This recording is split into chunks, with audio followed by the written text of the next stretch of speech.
peço a vocês que quando tiver depois da segunda palestra, o coffee vai estar disponibilizado na sala e aí vocês podem pegar e voltar para os lugares para a gente não perder tempo.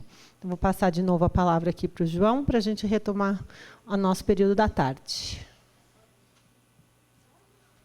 Boa tarde, pessoal, tudo bem? A gente vai dar continuidade ao nosso evento. Então, a Flávia acabou de falar, a gente resolveu não vamos ter o coffee break, o intervalo. O coffee break ele vai ser, não o coffee break, né? O café, a água, alguns petiscos, eles vão ser disponibilizados depois da terceira palestra ali no canto, mas a gente vai continuar, porque senão o horário, a gente vai ficar muito apertado com o horário.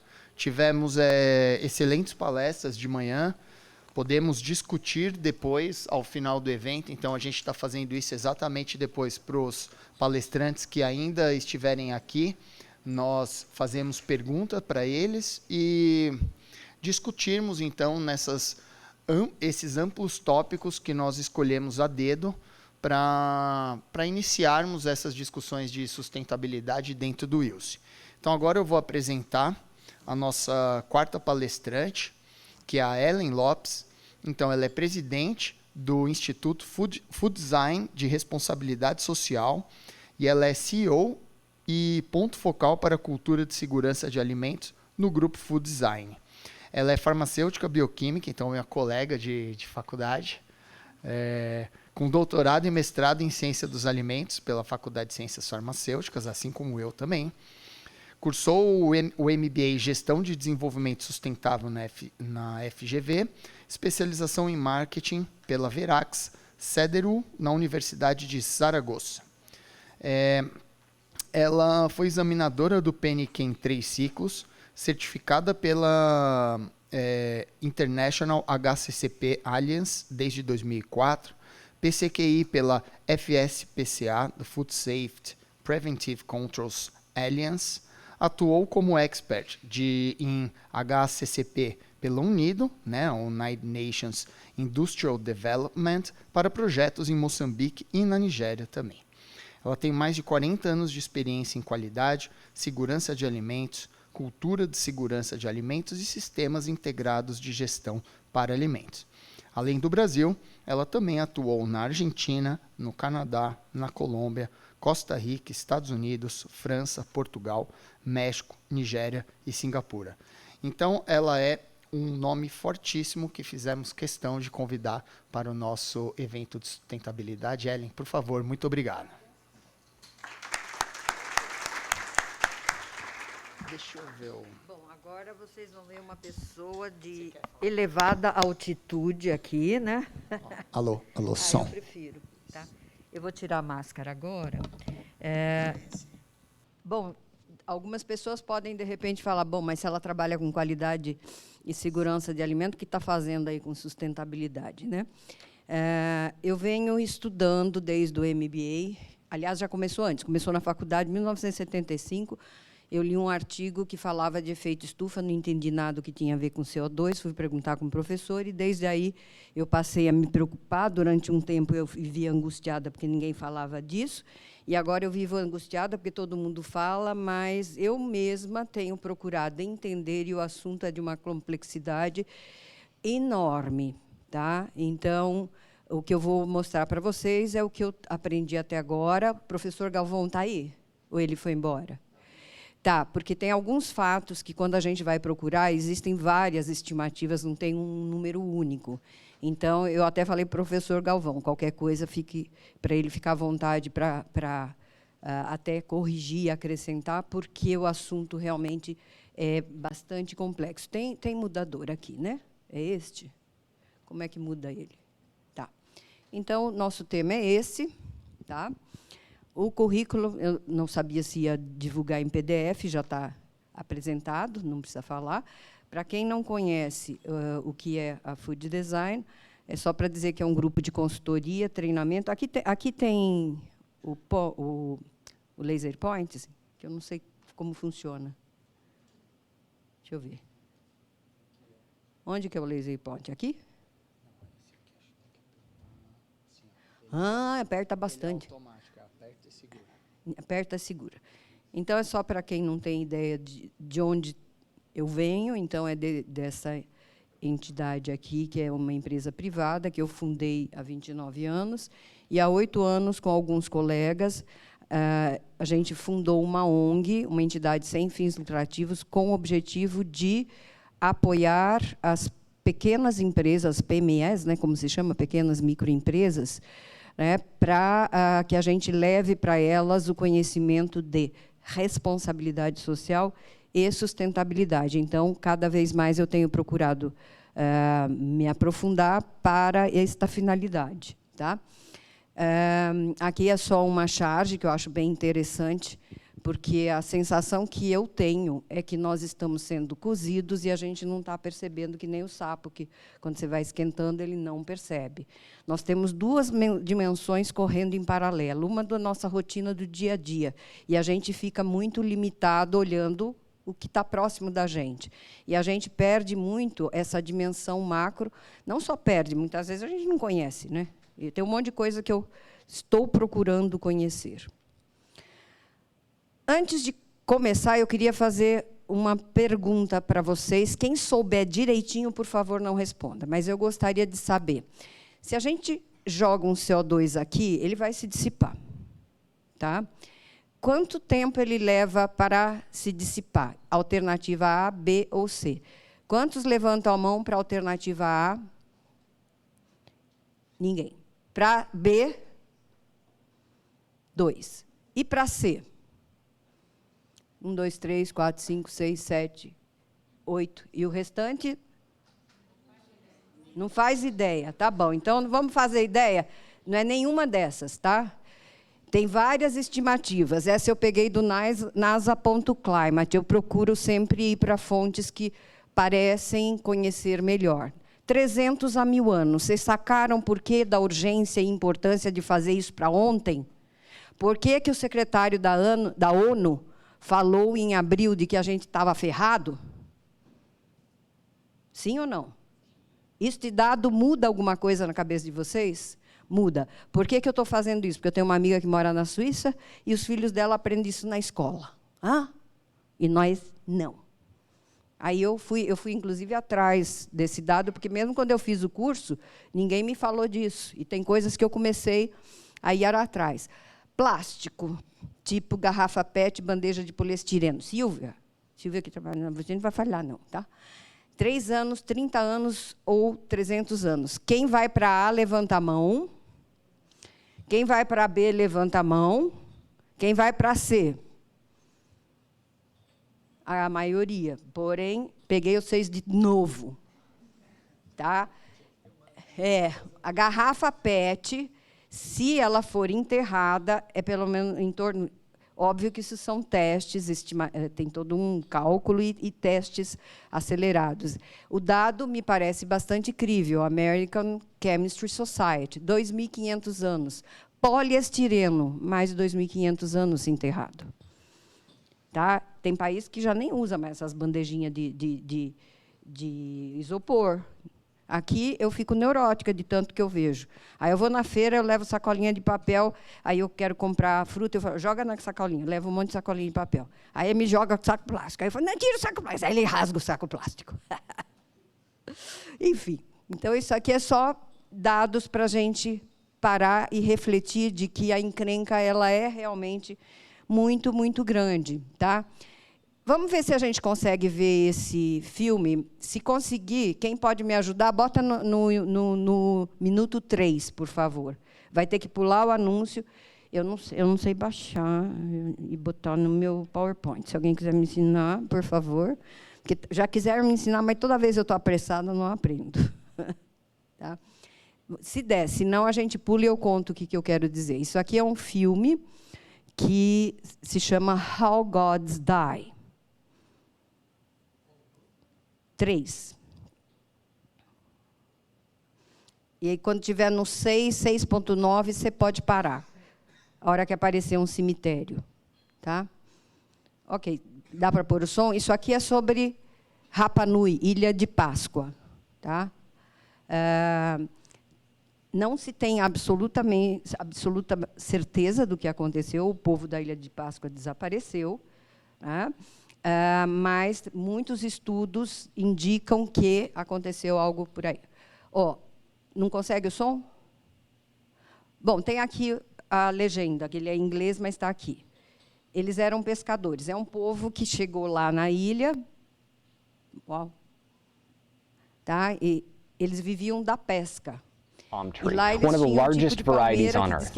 It was perfect for making outriggers, the boats necessary for fishing in the way their ancestors had taught them. So long as society had palm, it would thrive.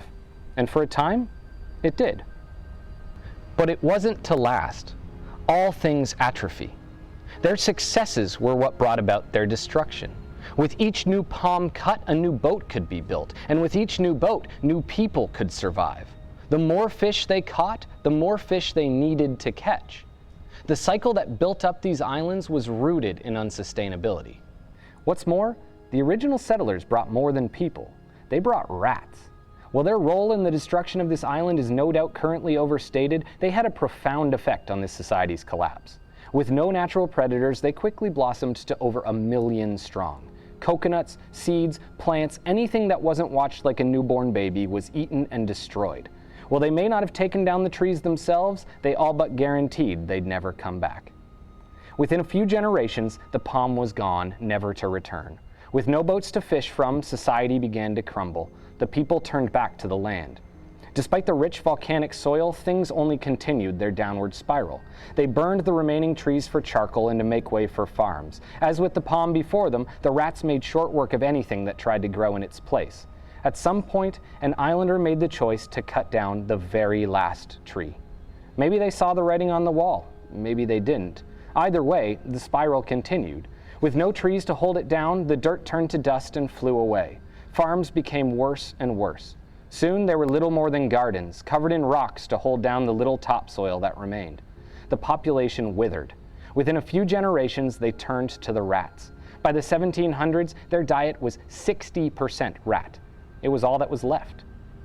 But that's not how the gods fell. This was done in their name. The collapse was slow, so no connection was made to the coral eyes that watched it happen. But on April 5th, 1722, that all changed.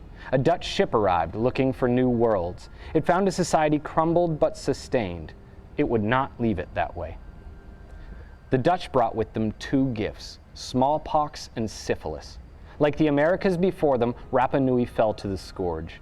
At their arrival, the island population was estimated at around 10,000 people. Moai stood watch over a crippled but stagnant society. True believers. By the second time they arrived... Tá? Bom, isto aparentemente aconteceu, e se a gente pensar no que está acontecendo com a gente, muito do que a gente vê aqui está acontecendo.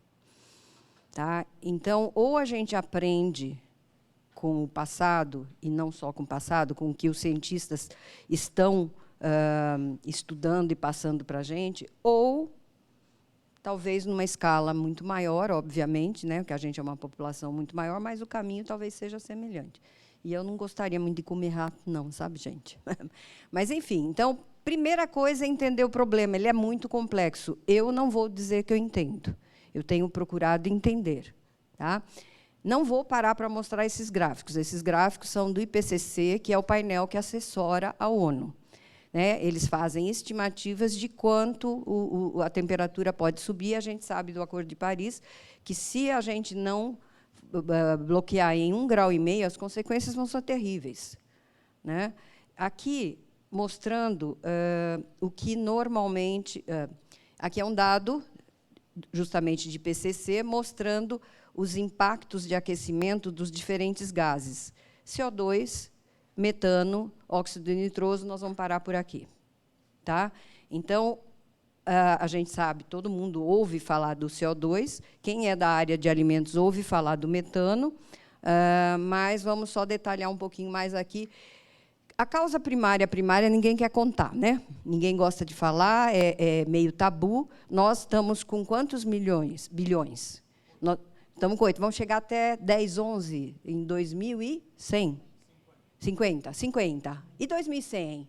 E 2500? O que vai acontecer? Tá? as projeções parece que abrem um buraco. O máximo que eu vejo é 2100. Só que, se a gente pegar quanto tempo tem várias das civilizações. Tá? Então, enfim, a gente tem que ter esta dimensão macro que corre em paralelo desse tempo, a gente tem que ter ela sempre presente e não olhar só o dia a dia onde a gente está vivendo. Uai, sumiu? O que houve? Sumiu? Bom, ok. Então, enquanto isso, metano.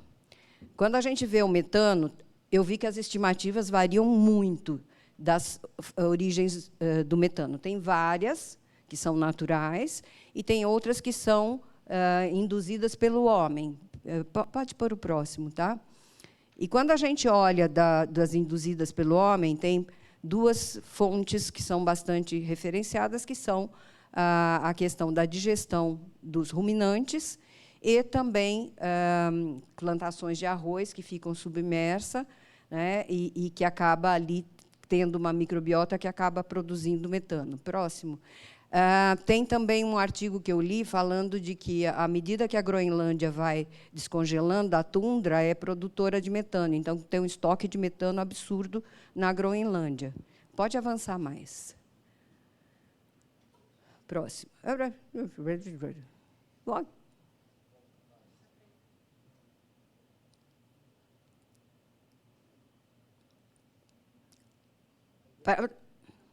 Agora, deixa que eu avanço aqui, tá? Que agora já está funcionando direitinho aqui. Tá? Nós temos o problema que todo mundo conhece, não vamos parar aqui, da perda de alimentos. Tá? Mas, falando um pouco do metano, então, um dado que tem parte da EPA, parte da United Nations Environmental Program. Globalmente, 50% a 65% das emissões de metano provém da atividade humana, agricultura e pecuária. Portanto, tá, temos que agir nisso. Mas o gráfico lá, o metano, é menos do que o CO2. Tá? Tem dois fatores que interferem, o poder de aquecimento e o tempo de vida. O metano, dependendo do tempo em que você compare, ele chega a ser até 80 vezes mais aquecedor do que o CO2. Então, temos que cuidar dos dois. Tá?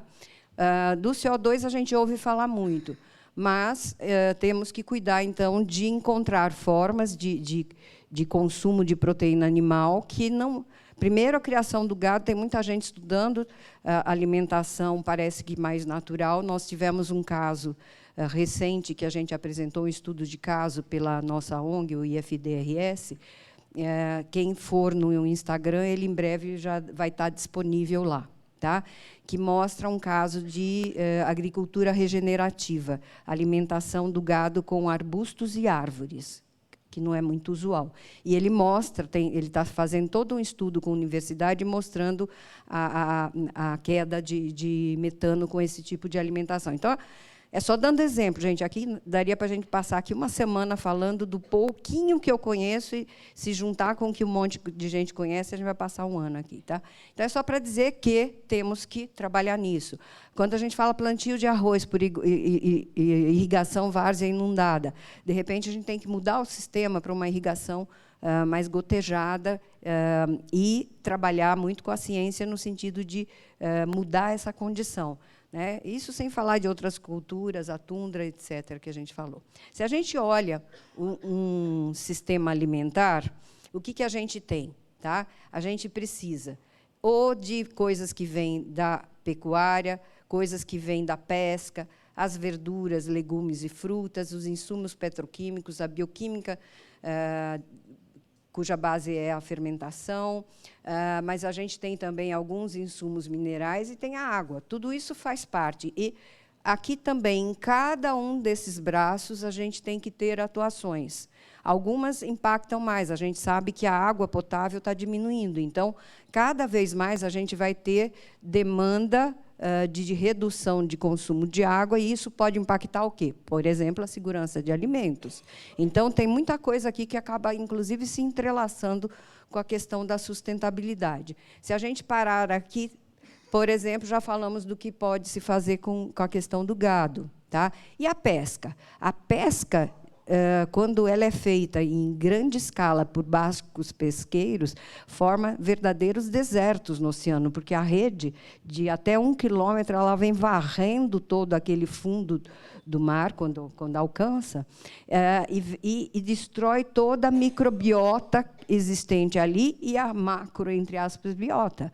E aí você vai fazer o quê? Pegar os peixes de alto valor comercial, vende, o resto tudo joga fora. Enfim, então, nós temos uma atividade predatória muito doida. Eu, há um tempo atrás, quando eu comecei a estudar isso aqui, eu falava para o meu marido, vou escrever um livro que vai chamar Praga Humana. Não, imagina, você está louca. Eu falei, devia ter escrito. Quem sabe eu sensibilizava a gente mesmo de que a gente não pode agir como uma praga, né? Se a gente olhar esse sistema todo, então, a gente tem que partir para, em cada um desses braços, ter atividade que deixe todo o nosso sistema mais verde. Tem um que eu não vou falar aqui, porque senão eu apanho. Tá? Eu tenho um amigo que é tão doido que nem eu. Um dia, se tiver tempo, a gente vai tentar montar uma ONG para falar de parentalidade responsável. Tá? Porque, se você olha, por que se nós já hoje ultrapassamos a capacidade do planeta de prover os recursos que a gente precisa em várias áreas, como que nós vamos chegar a 11 bilhões? O que é isso? Né? Se hoje a distribuição de renda já é complexa e a gente está aumentando a pobreza, eu acho que nesse cenário, ainda mais esse cenário doido político que a gente está vivendo, que o mundo está dando uma guinada para a direita, e a pobreza? Né? E é justamente o pessoal mais humilde que acaba tendo mais filhos, porque, às vezes, não sabe controlar e, muito menos, pensar em algo como isso. Bom, deixa para lá. China, não sei se é verdade, mas uma vez eu li que, se não tivessem feito, eu não estou falando de fazer como a China. Né? Seria, na minha cabeça, é muito mais um processo educativo de que as pessoas entendam o impacto que isso tem para o futuro. Tá? Mas, na China, se eles não tivessem feito o controle de população, eles seriam hoje 6 bilhões, e eu acho que eles estariam comendo uns aos outros. Tá?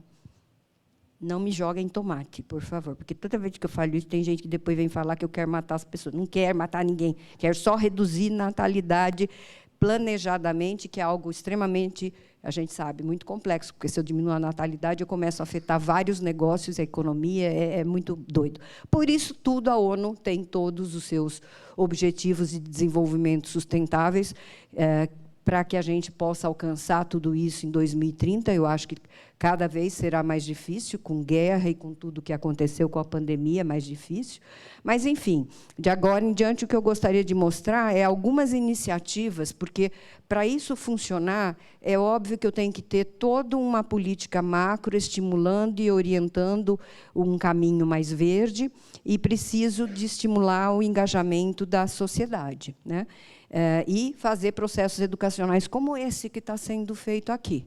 A gente não pode ajudar. Se a gente, como cidadão, não entende o problema, a gente sequer é capaz de numa eleição, escolher o caminho A, B ou C, porque a gente não tem o dado. Né? Então, é muito importante o processo educacional, como minha amiga falou que o filho dela está tendo lá na Suíça. Né? Ele falou do CO2, falou do Rio Voador. Eu tinha ouvido falar de Rio Voador, não vou parar aqui e falar de Rio Voador. Aí eu fui estudar Rio Voador. Eu não tinha visto isso no meu curso. Que raio de curso que é esse que eu fiz? Era bom, mas tinha um monte de coisa que devia ter sido falado. Bom, isso aqui, então, é uma iniciativa da União Europeia, né, a Comissão Europeia, que traçou um plano de 2019 a 2024, né, levando em consideração toda essa questão dos objetivos dos ODS. Então, tem grupos trabalhando, então, com vários aspectos aqui. Né? Por exemplo, uma política coerente para desenvolvimento sustentável. Nessa semana foi anunciado de que quem quiser vender para a Europa alimentos, eu não lembro qual é a data de corte, mas se, por exemplo, um gado tiver sido criado numa área desflorestada após uma certa data, não vai poder vender. Tá? Pode espernear, vende para outro lugar, mas para eles não vão querer. Tá? Ok. Aqui é um trabalho da FAO, bem interessante também. A FAO mostrou a complexidade desse sistema para que a gente consiga integrar, enfim, tudo isso num processo colaborativo para que a gente possa atingir esses objetivos. E ela coloca no centro a questão da redução da pobreza e a segurança alimentar. Tá? Porque, sem isso, as pessoas nem vivem direito. E a gente está vendo acontecer isso no Brasil, né, gente? Então, aí já é minha visão. Aqui, eles colocam e detalham que é óbvio que a gente tem que mudar o comportamento de vários desses atores. E, para mudar comportamento, a gente sabe que é difícil. Eu tenho estudado cultura de segurança de alimentos, aprendi um pouquinho sobre cultura, e uma das coisas muito importantes, dentre N, é o processo educacional. E estimular integração e colaboração entre os diferentes stakeholders de toda essa cadeia. Tá? Esse trabalho da FAO fala de como melhorar o desempenho. Quem está controlando o tempo para mim? Aqui embaixo. Está quase terminando. Tá bom. Então, abordagem sistêmica com visão holística, mudar comportamento, incentivos de partes interessadas, promover relacionamentos mais equilibrados, desenvolver uma visão estratégica conjunta para melhorar desempenho, facilitar, em vez de envolver-se diretamente. Então, um governo, né, ele não deve necessariamente se envolver diretamente, mas, sim, facilitar, por exemplo, através de projetos de curto prazo, financiado com fundo público. Né? E, obviamente, a gente aqui tem um desafio enorme, porque o desmonte todo que houve na parte de tecnologia e ciência, a gente tem o desafio de reconstruir e direcionar muitos desses trabalhos científicos para que a gente possa continuar entendendo esse tamanho dessa encrenca onde a gente está metido. E, para fechar, eu vou dar rapidamente alguns exemplos de iniciativa pública. Tá? A própria União Europeia, ela tem, através da comissão, todo um trabalho de entender os problemas. Aqui tem relacionado vários desses problemas que a gente falou, mas tem outros. Por exemplo, o uso de fósforo, que já atingiu o limite, está se esgotando. Né? Isso tudo cria um cenário de carestia de alimentos cada vez mais caros, e tem vários impactos em dieta, né, porque a nossa dieta ocidental acaba tendo um consumo enorme, por exemplo, de proteína animal e de outras coisas que geram um risco, e por aí vai. Eu só vou pinçar algumas coisas.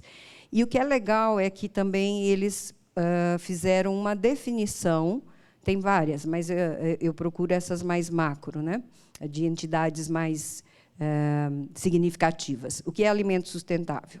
Claro, há diferentes pontos de vista, mas é aquele que usa de recursos a taxas que não excedam a capacidade de terra para substituí-los, e aí vem um parênteses. É muito importante, inclusive, que a gente esteja atento, né, ao desenvolvimento de selos e de políticas ou certificações que tenham uma visão de sustentabilidade um pouco mais completa e ampla do que a gente tem agora, né, porque tem um carnaval. Eu fiz uma palestra no passado, eu identifiquei pelo menos 300 selos na área de sustentabilidade. Isso sem falar do greenwashing, porque você vê a propaganda, tudo é sustentável agora.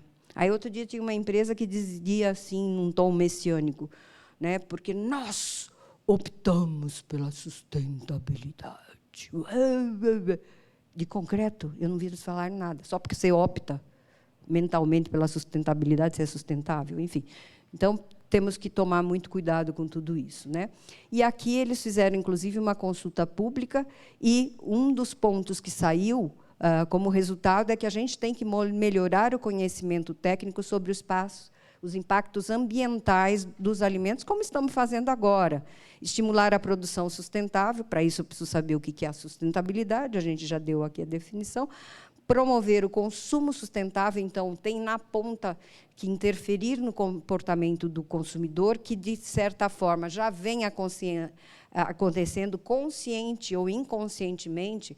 O produto que mais cresce, a categoria que mais cresce é o plant-based. Parênteses, só que aí a gente tem que ensinar a nutrição, porque não adianta eu comer um monte de feijão e não saber que ele não tem uma proteína equilibrada.